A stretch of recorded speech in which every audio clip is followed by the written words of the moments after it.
Welcome to Next Shift with Rick Wagan. Suzuki does not suck. This is the post-game show after the Montreal Canadiens won 3-0 tonight over the Nashville Predators. This is their second game winning in a row after beating the New York Islanders in overtime 3-2 on Tuesday night. The Montreal Canadiens took a 1-0 lead in the first period on a goal by Jake Evans. It was a shorthanded goal. Broke free on a 2-on-1 and fired a puck over the shoulder of the Nashville Predators goalie, Justice Unainen. That's their backup goalie because the night before the Nashville Predators played the Toronto Maple Leafs and lost 3-2.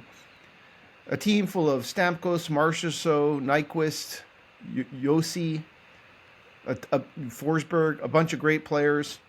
They were missing O'Reilly. They've been frustrated all year and just have had a bad start to the season. It's kind of perplexing, to be honest. But the Montreal Canadiens did look great. They had one of their better games of the year. In the second period, there was a lot of back and forth, and there was no score in the second period.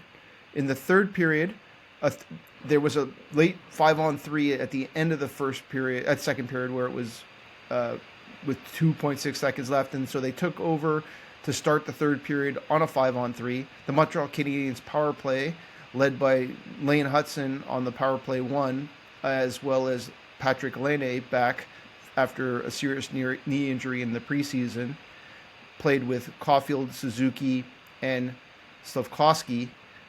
The power play looked solid again, and once again, Patrik Laine fired a puck over the shoulder of the goaltender to make it 2-0 on the 5-on-3 power play early in the third period.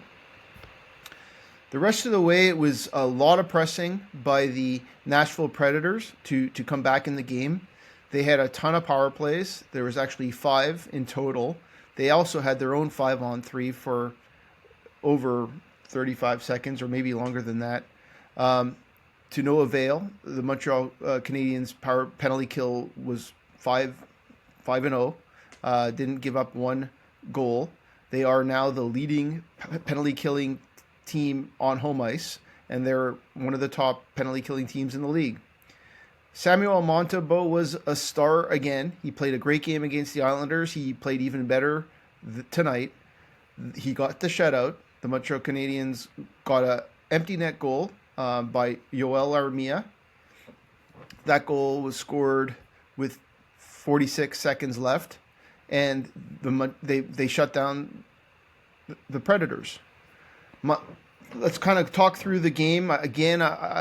Kudos to Josh Anderson and Gallagher and Dvorak. I thought they played some solid hockey. Most of Dvorak's and Anderson's great play was on the penalty kill. The other penalty kill of Armia and Evans was incredibly solid. Evans had another breakaway on a shorthanded goal and didn't score. Savard actually got a breakaway right after the penalty came out that he had and didn't score. But it was a good overall effort by the team. Cole Caulfield had a good game, had a lot of shots. He had 6 shots, it looks like. Didn't score any, however. And Juraj Slafkovsky on a line with Laine and Doc, he too had a ton of scoring chances. He got 2 shots on net, but he probably could have had 3 goals.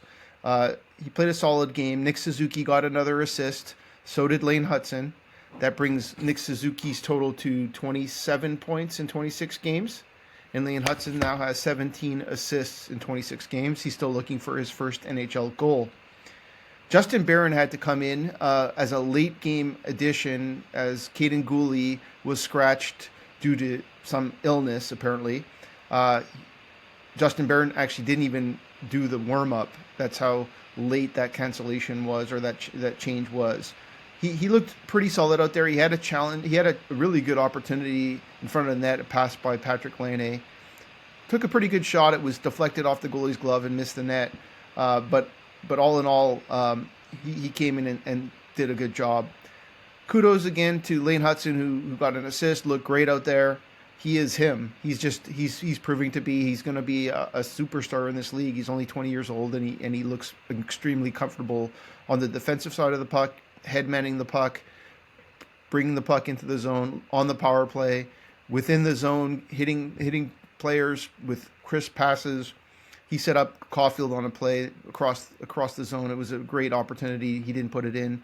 Good save by the goalie. The goalie, Justice Unamin, had a great game. He 29 shots, gave up 2 goals. 931 save percentage. He was a star as well. Turns out the stars were Montembeault Evans, who got a goal and an assist on the empty net goal, as well as Patrick Laine, who showed off his incredible shot. I thought Kirby Dach played better. Some other folks didn't have the same opinion. At least in the first couple of periods, he was carrying the puck. He looked like he was skating a little bit better. Again, he's fighting back from an injury. I don't think that's an excuse. And I think he really is just getting better a little bit every game. And so as long as that's happening by February, March, hopefully he's close to 100% and bringing a lot of value to the team. Just looking through the forwards, if there's anyone I missed. Emil Hanneman had a quiet game, I think. I mean, he didn't play badly. How many minutes did he play? 9 minutes and 10 seconds.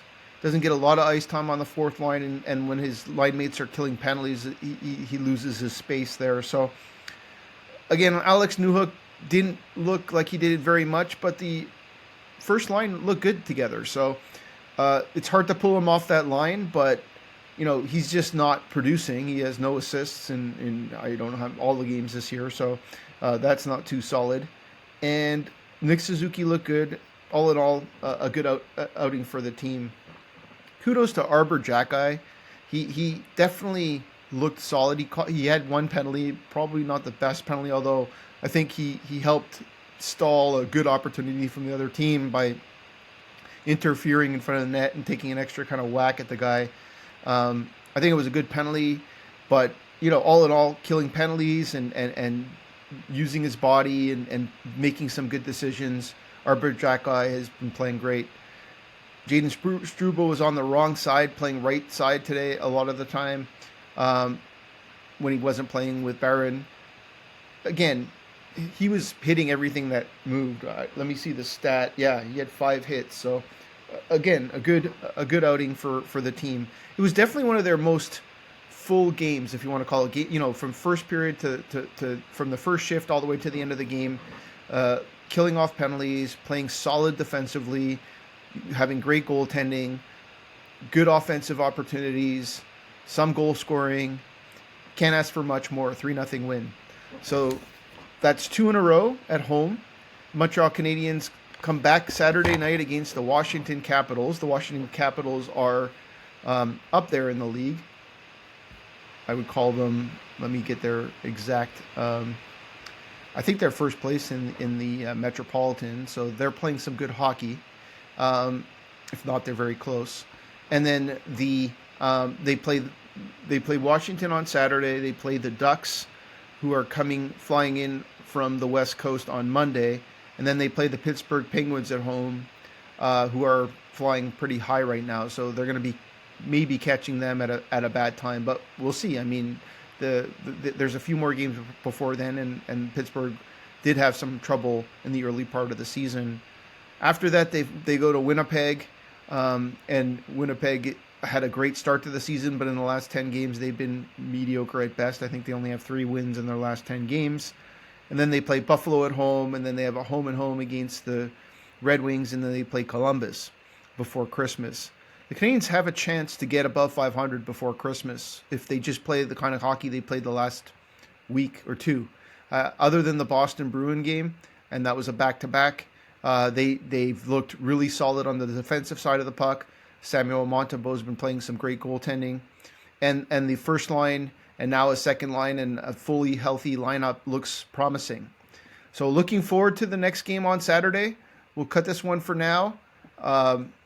Very exciting to see the Canadiens play some solid hockey.